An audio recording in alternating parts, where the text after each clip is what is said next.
नमस्कार दोस्तों। आज की वीडियो में हम बात करने वाले हैं हमारे देश की गर्व का कारण, दुनिया में नाम रोशन करने वाली संस्था इसरो के बारे में। कैसे इसने अंतरिक्ष में भारत को नई ऊंचाइयों तक पहुंचाया और क्या है इसके आने वाले मिशन। चलिए शुरू करते हैं ये रोमांचक सफर सितारों के बीच। दोस्तों, जब बात अंतरिक्ष मिशन की होती है तो हर कदम पर होती है रोमांच और रिस्क की कहानी। इसरो ने किया था धमाकेदार काम, स्पाइरेक्स मिशन में 2 सैटेलाइट्स को स्पेस में डॉक करवाकर। लेकिन अब कुछ तकनीकी परेशानियों की वजह से ये सैटेलाइट्स अनडॉक नहीं हो पा रहे। क्या है पूरा मामला, चलिए जानते हैं। स्पेस डॉकिंग मतलब जब 2 तेजी से घूमते हुए सैटेलाइट्स को स्पेस में जोड़ दिया जाता है। इसरो ने 16 जनवरी को ये कमाल कर दिखाया, लेकिन असली टेस्ट था इन्हें अनडॉक करने का, यानी फिर से अलग करने का। और यही आ गई टेक्निकल इश्यूज। 29 जनवरी को इसरो के चेयरमैन वी नारायणन ने बताया कि अनडॉकिंग के प्रोसेस में कुछ दिक्कतें आ रही हैं और अभी इस पर रिव्यू चल रहा है।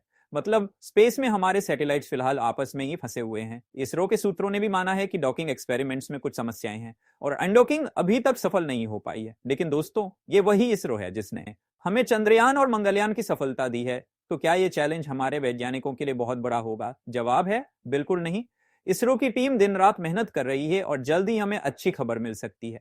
क्योंकि जब बात हो भारतीय वैज्ञानिकों की तो असफलता भी एक सीढ़ी बन जाती है। क्या आपने कभी सोचा है कि अंतरिक्ष तकनीक न सिर्फ ग्रहों को समझने के लिए बल्कि जलवायु परिवर्तन, बीमारियों और प्राकृतिक आपदाओं से लड़ने में भी हमारी मदद कर सकती है? जी हाँ, भारत और अमेरिका मिलकर ला रहे हैं एक धमाकेदार मिशन निसर। ये कोई आम सैटेलाइट नहीं है, बल्कि एक अल्टीमेट गेम चेंजर है जो हमें हमारी धरती की सेहत का एक्सरे दिखाने वाला है। मार्च में श्रीहरिकोटा से लॉन्च होने वाला ये सैटेलाइट लो अर्थ ऑर्बिट में जाकर हर 12 दिन में पूरी दुनिया का हाई डेफिनेशन मैप तैयार करेगा। और सबसे खास बात, इसमें होंगे 2 अलग अलग तरह के रेडार जो समुद्री स्तर, ग्लेशियर पिघलने, वनों की कटाई और यहां तक कि भूजल स्तर तक पर नजर रखेंगे।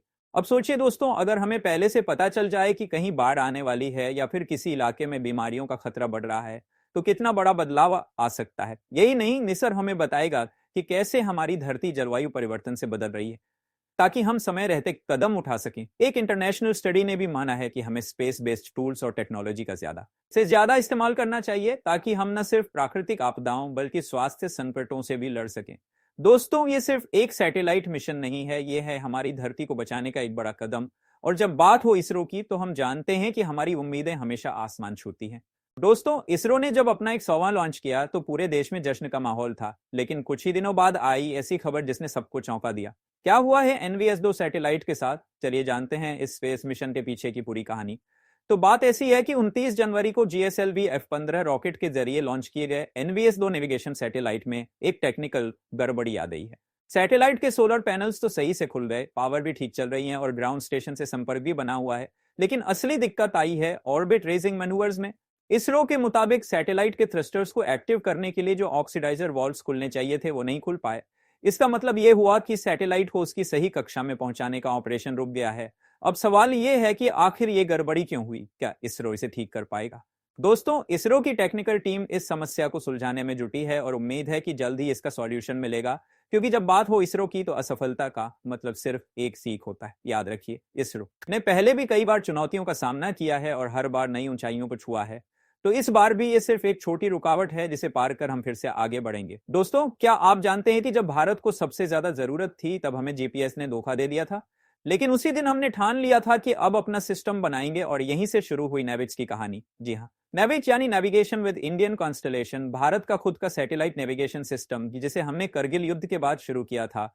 जब अमेरिका ने जीपीएस बंद कर दिया तब भारत ने सोचा अब और नहीं। 1999 के बाद से इसरो ने कमर कसी और 2013 में लॉन्च किया पहला सैटेलाइट आईएनएसए।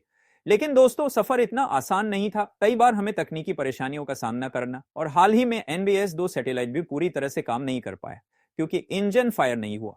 लेकिन रुकना तो हमारे डीएनए में ही है। हर सेटबैक ने हमें और मजबूत बनाया। 2016 तक हमने पूरे 7 सैटेलाइट्स की नेविच टीम तैयार कर ली, जो आज हमारी सेना और सिविल दोनों के लिए काम कर रही है। और सबसे बड़ी बात, अब हम किसी के जीपीएस पर डिपेंड नहीं है। नेविक का इस्तेमाल अब स्मार्टफोन्स, ड्राइविंग और यहां तक कि मछुआरों की मदद के लिए भी हो रहा है। और हाँ, अमेरिका ने भी अब हमारे सिस्टम को अप्रूव कर दिया है। तो दोस्तों, ये है हमारी स्वदेशी नेविगेशन सिस्टम की कहानी। कुछ रुकावटें आई, लेकिन मंजिल भी हमारी है और आसमान भी।